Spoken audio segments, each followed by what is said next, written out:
नमस्ते, मैं कंचन गुप्ता। आज मदर्स डे के ओकेज़न पे बहुत कुछ कहना चाहती हूँ। असल में सिर्फ़ एक दिन का त्योहार, फेस्टिवल, उत्सव नहीं होता। माँ-बाप, बुज़ुर्गों, सभी लोगों का ख़्याल रखना ही सबसे बड़ा उत्सव है।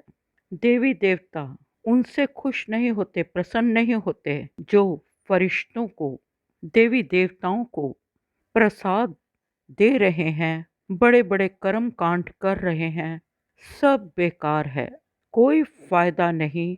सैकड़ों किलोमीटर दूर तीर्थों पर जाकर हज़ारों रुपए खर्चना, अपने सफ़र के खर्चे करके जय माता जी कहते हुए देवी दर्शन के लिए जाना, वैष्णो देवी जाना, माँ तो उन्हें स्वीकार करती हैं जो माँ-बाप को प्रसन्न रखते हैं, खुश रखते हैं और ज़रूरत पड़ने पर उनकी सेवा करते हैं, काम आते हैं।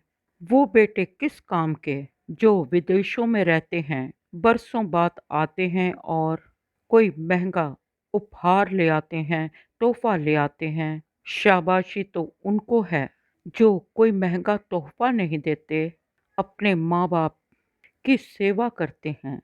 धिक्कार है उन बेटों को जो अपना समय, टाइम अपने ऐश आराम में, क्लब्स में बैठ के दारू पीने में, शराब पीने में और बेकार के दोस्तों के साथ बक-बक करने में अपना टाइम गुज़ारते हैं। अपने बीमार माँ-बाप को वृद्धाश्रम में फेंक देते हैं। अरे घर में बैठा हुआ एक बुजुर्ग भी घर की रौनक होता है। अपने घर की रौनक को ओल्ड एज होम में फेंक रहे हो। जो खरैती हैं, कभी अपने हाथ से बना के माँ बाप को अपने हाथ से खिलाओ, अपने हाथ से दवा खिलाओ, तो स्वयं ईश्वर आपके घर उतर के आएंगे। उन्हें ढूंढने तीर्थों पे जाने की कोई आवश्यकता नहीं, ज़रूरत नहीं। लाख हज कर ले, मंदिरों में सिर पटक ले, सब बेकार होगा। थोड़ी देर माँ बाप के पास बैठ बातें कर, कितना अच्छा होगा। एक हमारे पुराणों में कथा है कि एक गरीब दंपति, माँ बाप का बेटा कुछ मंत्र सिद्ध करने लगा, पूजा करने लगा, उसमें कुछ ताकत आ गई। वे बैठा हुआ था तो एक चिड़िया ने, उड़ती हुई चिड़िया ने उस पर बीट कर दी।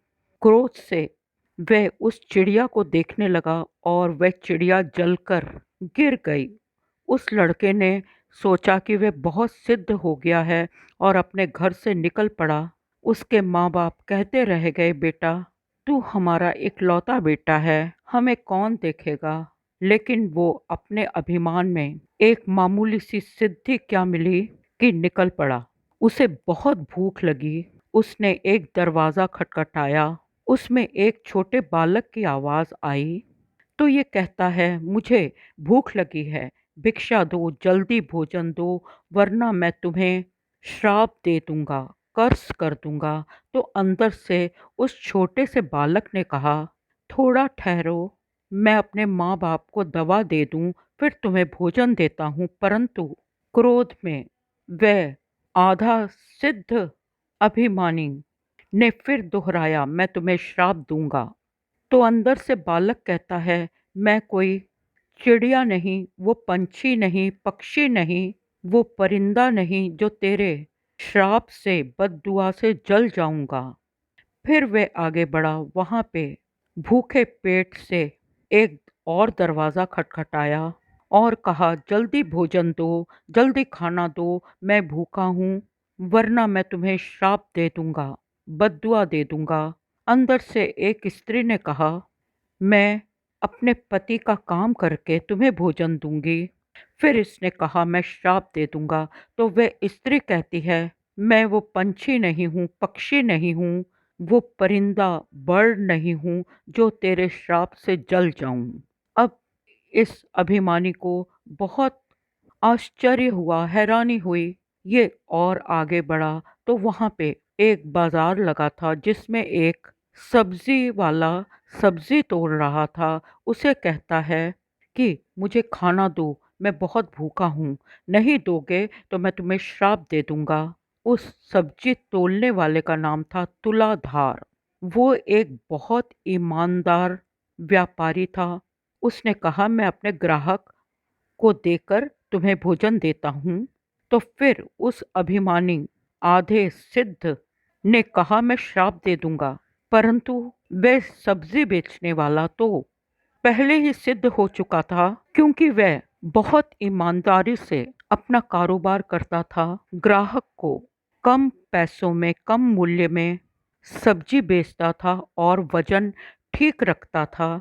इसलिए उसका नाम तुलाधार था। तुलाधार ने भी यही उत्तर दिया, आंसर दिया कि मैं पंछी नहीं, पक्षी नहीं, कोई परिंदा नहीं, बर्ड नहीं, जो तेरे श्राप से जल जाऊंगा। फिर उसे अभिमानी को बहुत आश्चर्य हुआ।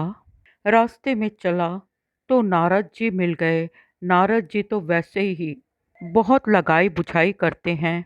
उस अभिमानी भक्त को देखकर नारद जी ने कहा कि वो पहला बच्चा वो शक्तियां पहले ही पा गया था। माँ बाप की सेवा करने से उसे सिद्धि तो बहुत आसानी से मिल गई थी। दूसरे घर में वो जो स्त्री थी, उसे सभी सिद्धियां प्राप्त हैं, क्योंकि वह एक पतिव्रता स्त्री है। और, और तीसरा व्यापारी तुलाधार अपनी ईमानदारी के कारण सभी सिद्धियां प्राप्त कर चुका है। जा, अपने घर वापस जा, माँ बाप की सेवा कर, क्योंकि माँ बाप की सेवा से बढ़कर कोई धर्म नहीं है।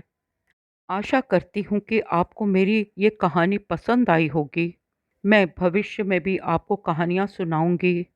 कृपया अपने माँ बाप की कदर करें, उनकी आंखों में आंसू ना आने दें। ये काम कोई मुश्किल नहीं है। हमने वो लोग देखे हैं जो बुलंदियों पे हैं, उनकी ख्याति, कीर्ति, नाम आसमान को छूते हैं। वे किसी काम को अधूरा नहीं छोड़ते, केवल माँ बाप की सेवा और सभी संबंधों को यथा योग्य निभाते हैं। कर्तव्य को छोड़कर कभी कोई भी सिद्ध नहीं हुआ। पुराणों से इस कहानी को सुनने के लिए आप सबका धन्यवाद। धन्यवाद।